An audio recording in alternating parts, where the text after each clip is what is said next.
Hello everyone, welcome back to our channel future study. तो guys, इस वीडियो में बीए प्रोग्राम के स्टूडेंट है, सेमेस्टर 6 के स्टूडेंट है, DU as well NC web college student है, इनके इम्पोर्टेंट क्वेश्चन विद आंसर आपको इस वीडियो में बताने जा रहे हैं। जो आपका डिसिप्लिन सब्जेक्ट हिस्ट्री है, जो आपकी 20वीं शताब्दी विश्व इतिहास के मुद्दे सेकंड है, जो इसके इम्पोर्टेंट क्वेश्चन इस वीडियो में हम बताने जा रहे हैं। और ये मोस्ट इम्पोर्टेंट क्वेश्चन है और ये 90% चांस है कि आपके क्वेश्चन ये आपके पेपर में देखने को मिलेंगे। और ये जो क्लासेस हमारी होनी जा रही है, सेकंड हमने क्लासेस ये बता रहे हैं इस वीडियो में। तो देखते हैं इस वीडियो में हम किस क्वेश्चन का आंसर बताने जा रहे हैं। तो ये देख सकते हैं क्वेश्चन आपके सामने, शीत युद्ध और उसके परिणाम। तो आपको क्वेश्चन क्या है कि जो शीत युद्ध से पहले तो आप क्या समझते हो, सेकंड बनेगा कि जो शीत युद्ध के क्या क्या परिणाम हुए वो आपको बताना है। ठीक है, क्वेश्चन पता चल गया, चलिए आंसर देखते हैं। तो यहाँ से आपका पहले तो शीत युद्ध के बारे में आप समझिए कि जो शीत युद्ध क्या था। जो ये युद्ध हुआ था सोवियत संघ और अमेरिका के बीच में ये लड़ाई हुई थी, जिसमें ना लोगों के जो दिमाग होते हैं ना उसके जरिए ये लड़ाई लड़ी जाती थी। ये इसमें किसी की हत्या नहीं की जाती थी, कोई भी युद्ध नहीं होता था। बस इसमें ना जो बातों बातों से लड़ाई की जाती थी, अपने एक देश दूसरे देश को नीचा दिखाने की कोशिश करते थे। ठीक है, तो इसे शीत युद्ध कहा जाता है। यहाँ पर भी हम देख सकते हैं विश्व की दो महाशक्तियां अमेरिका और सोवियत संघ के बीच अपने वर्चस्व को दिखावा और साथ में अपनी अपनी विचारधाराओं को विश्व के सामने बेहतर साबित करने की होड़ को हम शीत युद्ध के नाम से जानते हैं। तो आपको समझ में आया, जो अमेरिका सोवियत संघ है वो दोनों अपनी अपनी ताकत को देश के सामने दिखाना चाहते थे, बढ़ा चढ़ा के उसी को शीत युद्ध के नाम से जानते हैं। और इन दोनों के बीच जो भी लड़ाई चल रही थी बातों से, देखिए शीत युद्ध से अभिप्राय ऐसी अवस्था से है जब दो या दो से अधिक देशों के बीच वातावरण उत्तेजित व तनावपूर्ण हो, किंतु वास्तविक रूप से कोई युद्ध ना हो। तो मतलब कि जो युद्ध की संभावना बनी रहेगी, लेकिन कोई भी वास्तविक जो युद्ध होता है वो नहीं होता है वहां पर। शीत युद्ध एक ऐसी अवस्था को कहते हैं जो युद्ध किसी रणभूमि में ना लड़कर मानव के मस्तिष्क में लड़ा जाता है। तो आपको हमने जैसे कि पहले ही बताया था कि ये कोई भी युद्ध, ये लड़ाई झगड़े खून खराबा नहीं होता था, ये बस मस्तिष्क मतलब दिमाग में लड़ा जाता था कि एक दूसरे की चालाकियां करते थे कि एक देश को दूसरे देश से नीचे किया जाए और अपने देश को बढ़ा चढ़ा के बताया जाए लोगों के सामने। एक ऐसा युद्ध जो मानव के विवेक और बुद्धि से वैचारिक मतभेदों को हराया जिताया जाता हो। अमेरिका और सोवियत संघ के बीच शीत युद्ध को लड़ा गया और ये अमेरिका और सोवियत संघ के बीच में इस लड़ाई को लड़ा गया था, शीत युद्ध को। और ये वैचारिक जो मतभेद होते हैं उनको एक दूसरे से नीचा दिखाने की कोशिश की जा रही थी। और यहाँ को कोई भी वास्तविक जो युद्ध होता है वो नहीं हुआ था, किसी का खून खराबा नहीं हुआ था। बस इसे समाचार के जरिए, मीडिया के, सोशल मीडिया के जरिए, जो दिमाग के जरिए ये सब लड़ाई लड़ी जा रही थी, एक देश को दूसरे देश के अकॉर्डिंग नीचा दिखाने की और अपने देश को ऊपर उठाने की कोशिश की जा रही थी। तो इसी को हम शीत युद्ध के नाम से जानते हैं। अब आपका मेन क्वेश्चन बनता है कि जो शीत युद्ध के परिणाम क्या है। तो देखिए यहाँ परिणाम अच्छे पॉइंट लिखे। शीत युद्ध की शुरुआत दूसरे विश्व युद्ध की समाप्ति से मानी जाती है। काफी दशकों तक चलने वाले शीत युद्ध की समाप्ति 1991 में हुई, जिसके निम्नलिखित परिणाम हुए। तो जो ये दूसरा विश्व युद्ध था उसके बाद से जो शुरू हुआ था और जो आपका ये 1991 तक शीत युद्ध चला था, इनके बीच में जो भी घटनाएं हुई है उसके बाद जो इसकी समाप्ति हो चुकी है, तो उसके जो परिणाम क्या क्या निकले यहाँ पर हम बताने जा रहे हैं। तो एक चीज यहाँ पर और याद रखिएगा, आपसे परिणाम पूछे या ये पूछे कि जो शीत युद्ध की समाप्ति के कारण क्या है, तो यही पॉइंट लिखने। समाप्ति का मतलब आपको आगे कि जो समाप्त हो गया उसके बाद उसके कारण क्या क्या थे, तो यही पॉइंट लिखने। या परिणाम पूछे तो यही लिखने। क्वेश्चन दो टाइप से पूछा जा सकता है पेपर में।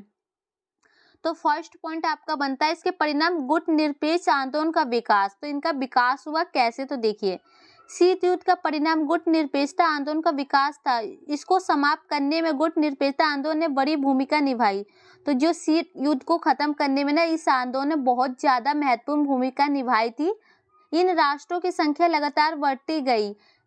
निःशस्त्रीकरण, आपसी मनमुटाव को कम करने तथा कोरिया युद्ध विराम जैसे मुद्दों पर इन आंदोलन ने महत्वपूर्ण भूमिका निभाई। तो जो ये आपका गुट निरपेक्ष आंदोलन है, इसने आपको जो शीत युद्ध को खत्म करने में महत्वपूर्ण भूमिका निभाई थी। जैसे कि नए नए जो आपको यहाँ लड़ाई झगड़े होते, आपसी वाद विवाद होते, मनमुटाव होते, इनको उन्होंने कम किया, इनको सुलझाया और इन सब पर अपना ध्यान केंद्रित किया। और जो कोरिया युद्ध था इसे भी इन्होंने खत्म किया था। ठीक है,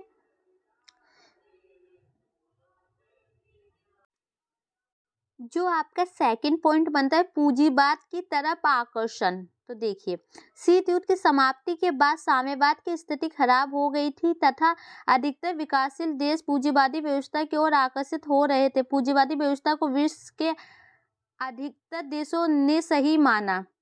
तो जो देखिए, शीत युद्ध की समाप्ति का कारण क्या था कि सोवियत संघ का विघटन हो गया।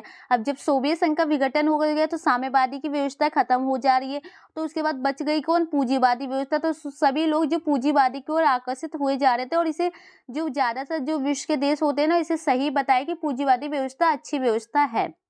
ठीक है, तो ये कारण था आपका, परिणाम निकला। थर्ड पॉइंट है अमेरिका का वर्चस्व कायम होना। कि अब देखो, सोवियत संघ और अमेरिका दो महाशक्तियां थी, जिसमें से सोवियत संघ का विघटन हो गया, वो खत्म हो चुका है, तो बचा कौन? अमेरिका। तो उसका वर्चस्व तो दिखेगा ही पूरे देश में। तो यही यहाँ पर बताया गया है। शीत युद्ध की समाप्ति के बाद विश्व में अमेरिका का एक राजा हो गया। सोवियत संघ के विघटन के बाद संसार में अमेरिका का वर्चस्व कायम हुआ। 1991 में शीत युद्ध के साथ ही अमेरिका का वर्चस्व विश्व पर कायम हो गया था। तो आपको पता चला कि जो सोवियत संघ का विघटन हो गया, तो एकमात्र शक्ति के रूप में अमेरिका बची, जो कि पूरे विश्व में अपनी व्यवस्था को फैला दिया और उसका वर्चस्व कायम हो गया। और ये इसके साथ ही जो शीत युद्ध की समाप्ति के साथ ही जो विश्व में, ये पूरे विश्व में कायम हो चुकी है अमेरिका का वर्चस्व, सोवियत संघ के विघटन के कारण। ठीक है, एंड फोर्थ पॉइंट आपका नए स्वतंत्र राष्ट्रों का उदय। तो जो सोवियत संघ है, उसका विघटन होने के बाद जो उसमें से अलग अलग जो देश बनते हैं ना, उसको नए राष्ट्र के रूप में, उदय के रूप में देखा जाता है। कहीं ना कहीं सोवियत संघ विश्व का सबसे बड़ा क्षेत्रफल होने के कारण अपनी जनता के हित को पूरा ना कर सका, जिसके कारण 15 नए स्वतंत्र राष्ट्र विभाजित हो गए। तो जो सोवियत संघ था, उस काफी बड़ी क्षेत्र की संख्या थी, उसमें बहुत सारे देश शामिल थे, लेकिन वो सबकी जो समस्या समाधान होती है उसको पूरा नहीं कर पा रहा है। तो जिसकी वजह से ये हुआ ना कि जो सोवियत संघ का विघटन हुआ, तो उसके नया जो 15 देशों ने नए उत्पन्न किए, जो अलग अलग राष्ट्रों में विभाजन हो गए। ठीक है, 1991 में शीत युद्ध की समाप्ति सोवियत संघ के विघटन के कारण हुई है। और ये शीत युद्ध समाप्ति कैसे हुई थी? तो जो सोवियत संघ का विघटन हो गया, तो शीत युद्ध खत्म हो चुका था। संसार में 15 नए राष्ट्र, स्वतंत्र राष्ट्रों का उदय हुआ, जिसमें रूस सबसे बड़ा राष्ट्र था। तो जिसमें रूस सबसे बड़ा राष्ट्र था, और ये 15 नए नए अलग अलग राज्य उत्पन्न हो चुके थे, राष्ट्र।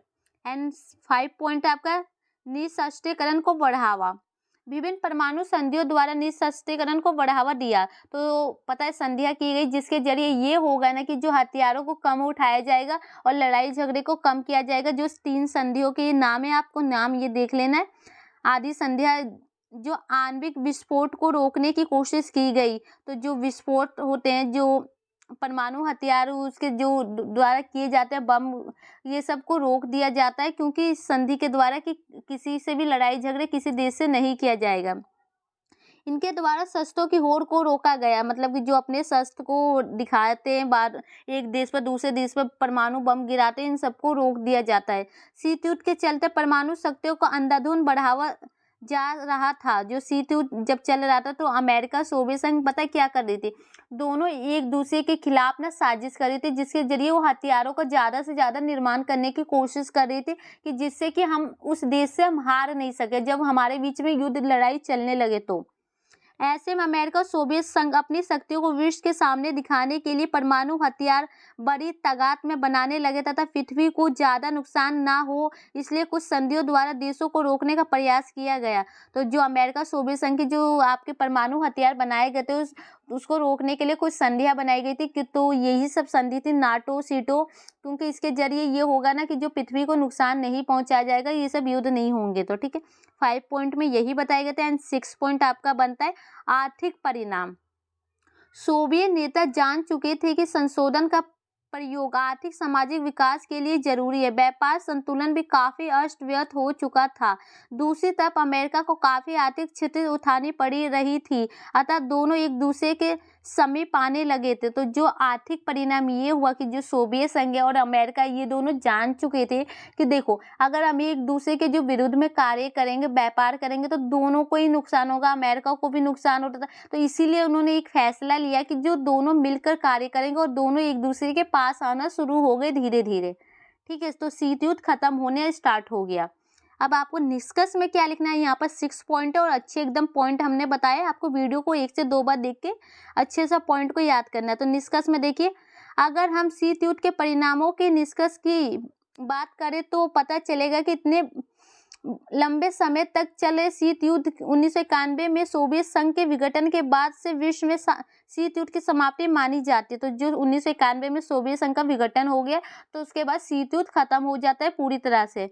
1991 से विश्व की समक्ष पूंजीवादी व्यवस्था की जीत से अमेरिका का वर्चस्व कायम हो गया और इसके बाद ये हुआ कि सोवियत संघ का विघटन हुआ तो जो अमेरिका का वर्चस्व एकमात्र कायम हो चुका क्योंकि वो एक महाशक्ति के रूप में बनकर उभरी और वो अपना वर्चस्व पूरे विश्व में फैला चुकी थी।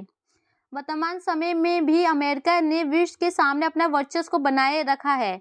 तो मतलब आज के समय में भी जो अमेरिका है अपने जो वर्चस्व होती है, अपनी शक्ति होती है, ताकत होती है, वो अभी तक बनाए रखा है। तो फाइनली इस क्वेश्चन का आंसर यहाँ पर कंप्लीट हो चुका है और ये हमारी क्लास 2nd थी एंड क्लास 3rd की वीडियो चाहिए तो कमेंट बॉक्स में मैसेज कीजिएगा। यहाँ पर हम वही क्वेश्चन लेते हैं जो 90% आपके पेपर में आने के चांस होते। तो वीडियो को शेयर कीजिए। Thank you.